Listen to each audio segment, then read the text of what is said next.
Bonjour à tout le monde, je m'appelle Valentina Silva. Aujourd'hui, je vais parler sur le livre Qui savait quoi de Stéphane Courtois. Je l'ai ici. Et les écrivains sont Stéphane Courtois et Adam Reisky. Le livre porte sur l'extermination des Juifs aux années 1941-1945.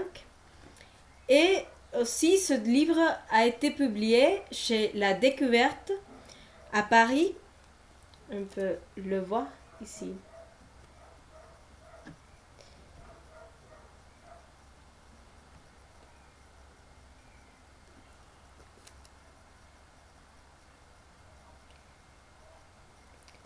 Donc,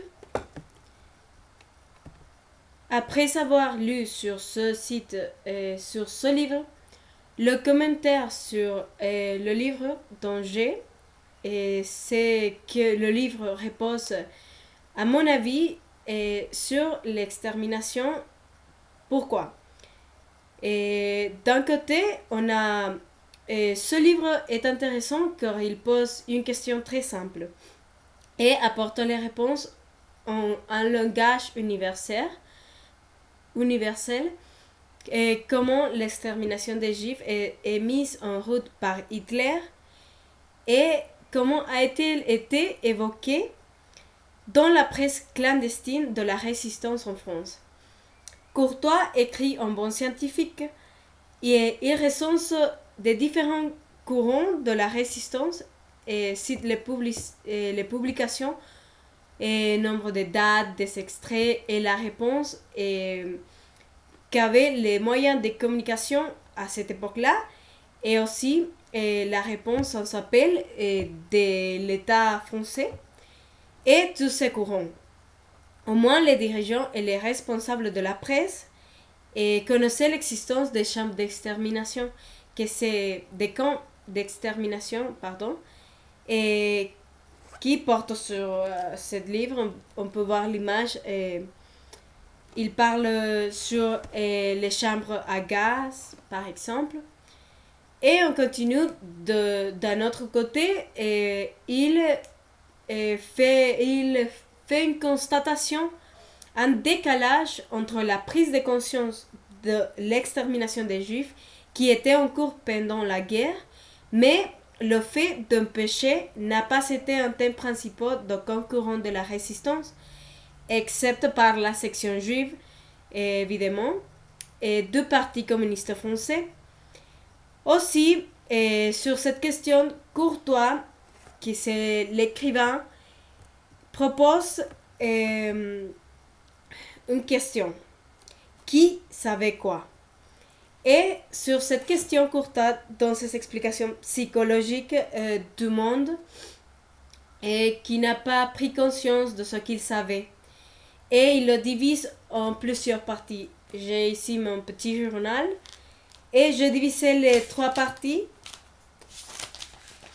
du texte.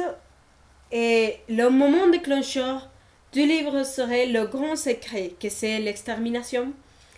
Après, les péripéties qui sont l'inimaginable, où on y trouve tous les camps de concentration, les chambres à gaz. Et on a la situation finale, que c'est la stratégie de l'information. Que c'est quel moyen avait quel type d'information et quels étaient les principaux moyens qui étaient pour les Juifs. Donc, ici, on a plusieurs explications et plusieurs extraits, par exemple, des investigations qui ont fait les écrivains de livres. Par exemple, c'est une lettre envoyée par Hitler et était dirigée à Himmler, par exemple. On peut voir là. Et il y a, si vous voyez, la lettre est en allemand. Et ici, on a une une transcription et une traduction au français. Ensuite, qui étaient les collaborationnistes. Et finalement, on a la presse juive qui était en contre l'extermination, évidemment. Et aussi,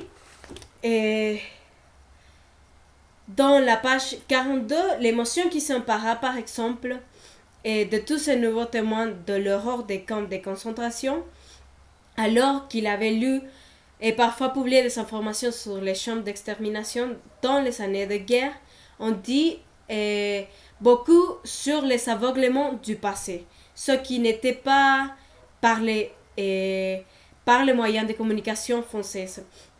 Et aussi, ça c'est une surprise et un bouleversement qui ne parle pas sur le général Eisenhower, qui était une personne très connue de la guerre de la Seconde et qui demande une douzaine de parlementaires américains et les rédacteurs des grands journaux viennent sur sa place pour qu'on ne puisse pas douter de la véracité des reportages. Donc ici, Courtois n'écrit plus en une bonne... écrit sur et souligne à juste titre le silence du Parti communiste français à partir d'octobre 1942, c'est-à-dire au moment de précisément les premières informations concernant à filtrer sur un génocide, ce qu'il ne voulait pas parler, et la presse centrale du Parti communiste français n'a plus consacré un seul article à la persécution des Juifs.